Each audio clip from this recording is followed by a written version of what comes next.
শ্রেয়া, আমি জানি একদিন আপনি আমার খোঁজে আবার আসবেন। শ্রেয়া, এই শ্রেয়া, কি রে একা একা কোথায় যাচ্ছিস? দাঁড়া বলছি। অনেকের মধ্যে থাকলেই কি একাকিত্ব কেটে যায় পিসি? সবার মাঝে থাকলেও একাকিত্ব বোধ হয়। অদ্ভুত ব্যাপার, উনি এত রাতে এখানে কি করছেন? ওনাকে মনে হয় ভূতে ধরেছে, আমি শিওর। উঠুন উঠুন ম্যাডাম, ম্যাডাম, ম্যাডাম, উঠুন ম্যাডাম, ম্যাডাম উঠুন। Madam, madam. যাকে আপনি সবচেয়ে বেশি ভালোবাসেন সেই যখন আপনার সবচেয়ে বেশি কষ্টের কারণ হয়ে দাঁড়ায়, তখন তো মরে যেতে ইচ্ছা করতেই পারে, তাই না?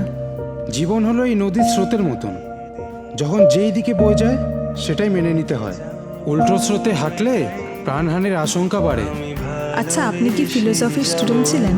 মানে? তুমি ছিলে তাই স্বপ্ন সাজাই আমি প্রতিদিন